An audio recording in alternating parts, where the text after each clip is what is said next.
Hello students, hope you all are fine and doing well. Today is your English grammar class. So all of you please open your book Spelling Power, page number 11, lesson number 3, subject and predicate. Now start the topic. A sentence can be divided into two parts. आपको उससे पहले भी classes में पढ़ा है आपने कि किसी भी सेंटेंस क्या है पता है फिर भूल गए. Sentence is a group of words that gives a meaningful expression.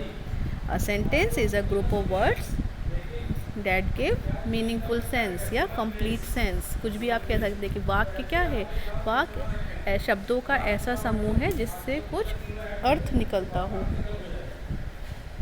ठीक. और आपने सेकंड क्लास लेसन में आपने भी पढ़ा है कि कितने तरह के सेंटेंस होते हैं, कौन कौन से होते हैं. आपको याद है कि आप भूल गए.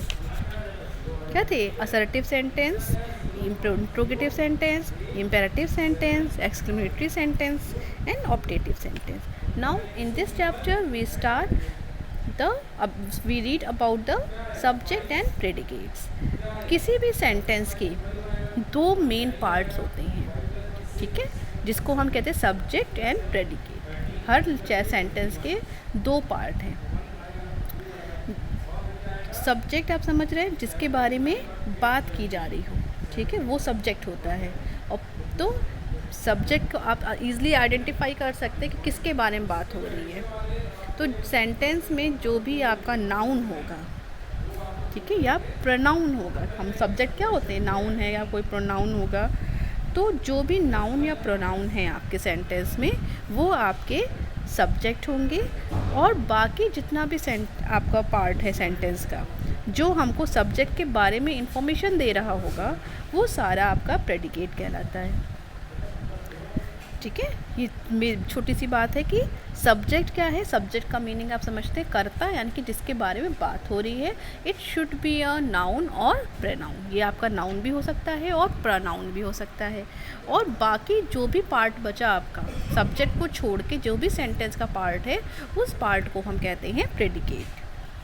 आइए देखिए, आपकी बुक्स में कुछ टेबल्स बनी हुई हैं, उनसे हम समझते हैं. देखिए, ध्यान दीजिए अपनी बुक टेबल 1 पे. फर्स्ट देखिए आपको दे रखा गया है we play, she runs, birds fly, he swims, they shout, Rita sings. तो यहाँ देखिए क्या है, सब्जेक्ट की बात हो रही. जितने भी प्रोनाउन थे या नाउन थे, प्रोनाउन आपके वी, शी, ही, सब प्रोनाउन आ गए. और नाउन क्या हो गए, बर्ड्स है, रीता है, ये सब आपकी नाउन्स आ गई. और सिंगल वर्ब के साथ इसको सेंटेंस फॉर्म किया गया है. तो सब्जेक्ट आप ईजिली आइडेंटिफाई कर सकते हैं कि जो भी नाउन या प्रोनाउन होगा वो यहाँ पे सब्जेक्ट है और बाकी जो भी वर्ड बचे वो आपका प्रेडिकेट है. नेक्स्ट देखिए, एक चीज़ और ध्यान रखना है आपको. रिमेंबर द सब्जेक्ट पार्ट में consist of a single word as well as several words. की जो सब्जेक्ट पार्ट है वो सिंगल वर्ड से भी यूज़ हो सकता है और उसमें एक से ज़्यादा वर्ड्स भी आ सकते हैं. आइए स्टार्ट करते हैं टेबल 2. टेबल 2 में क्या देखिए, my sister sang, the dog barks, some children play, a bird flies, the sun shines. यहाँ पे देखिए क्या है, टेबल 2 में नाउन आप आइडेंटिफाई कर रहे हैं, नाउन या प्रोनाउन, जो कि सब्जेक्ट पार्ट हो गया है. लेकिन उस सब्जेक्ट से पहले यानी कि उस नाउन से पहले भी कुछ वर्ड्स लिखे गए हैं जिसको हम कहते हैं डिटरमाइनर. यानी कि किसके बारे में बात हो रही है. माई सिस्टर में मेरी बहन के बारे में बात हो रही है. डैड डॉग उस कुत्ते के बारे में बात हो रही है. ठीक है. यहाँ पे हमने पॉइंट आउट कर दिया कि हम किसकी बात कर रहे हैं. तो अब आपके नाउन से पहले जो वर्ड आ गया था ये भी आपका सब्जेक्ट का पार्ट होगा. ठीक. ये भी आपका सब्जेक्ट का पार्ट होगा. और बाकी जो वर्ब थी वो आपकी प्रेडिकेट है. क्लियर. इन वर्ड्स को हम कहते हैं डिटरमाइनर वर्ड्स. नेक्स्ट देखिए टेबल नंबर 3.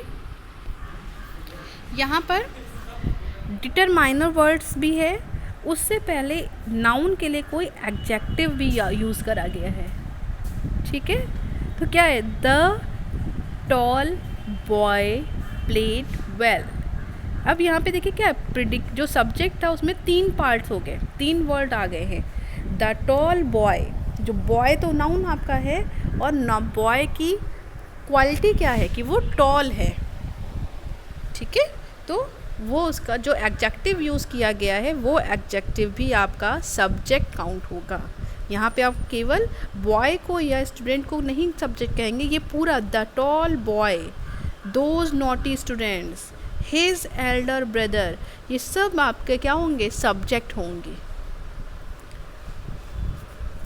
ठीक है। तो जब भी आप ध्यान रखेंगे अगर नाउन से पहले कोई एडजेक्टिव आ गया है तो वो भी आपका सब्जेक्ट को काउंट करेगा। आइए टेबल 4, फर्स्ट है a tall boy with a blue dog come in, a dash friend is need is a friend Indeed, a beautiful bracelet made of gold was brought by हर। तो यहाँ पर देखिए क्या है, डिटरमाइनर भी है, एडजेक्टिव उसके साथ नाउन, और नाउन के साथ आपको एडजेक्टिव फ्रेज भी दे रखा गया है। तो ये सब यानी कि वर्ब से पहले का जितना भी पार्ट आपको आ रहा है ये सारा आपका सब्जेक्ट होगा। क्लियर। अब आते हैं प्रेडिकेट पे। प्रेडिकेट जो है मेनली ये भी आपके सिंगल वर्ड भी हो सकते हैं और एक से ज़्यादा वर्ड भी हो सकते हैं, और आपको क्या देखना है कि जो प्रेडिकेट पार्ट होता है वो आपका वर्ब के साथ मीनिंग देता है। फॉर एग्जांपल टेबल 1 देखिए, सब प्रेडिकेट में महिमा reads, the baby स्लीप्स, the little girl paints. तो महिमा क्या हो गई, सब्जेक्ट हो गई जिसके बारे में बात हो रही है, और रीड्स क्या कर रही है, वो पढ़ रही है, तो क्या वर्ब है, रीड्स, तो वो प्रेडिकेट है।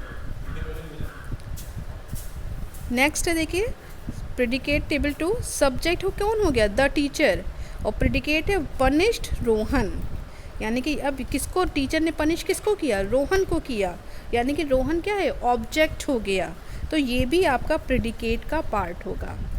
नेक्स्ट है my brother helps me, my brother आपका सब्जेक्ट है, हेल्प आपका वर्ब हो गया, और मी क्या है, ऑब्जेक्ट है, किसको किया, मेरे भाई ने हेल्प किसको किया, मुझको किया, तो ये जो ऑब्जेक्ट होगा ये भी आपका प्रेडिकेट का पार्ट होगा।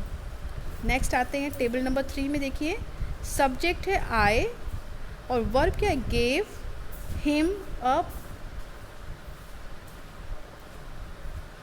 Present, my uncle sent me a wrist watch, my friend wrote me a letter.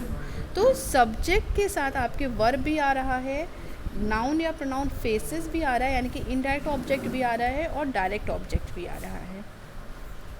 Next है टेबल 4, सब्जेक्ट एंड प्रेडिकेट। तो सब्जेक्ट क्या है, this is my book, this के साथ आप इस वर्ब यूज़ कर रहे हैं, और उसके बाद आप कॉम्प्लीमेंट नाउन का यूज़ कर रहे हैं जो कि my book, that is your bag, you are my friend, you is a subject, verb आपकी क्या हो गई, आर हो गई, और आपका नाउन क्या हो गई, my friend. Okay student, it is all about your lesson. Read this lesson and understand about the subject and predicates, and try to solve the exercise given on page number 14. Okay students, good, have a nice day, stay home, stay safe, bye bye.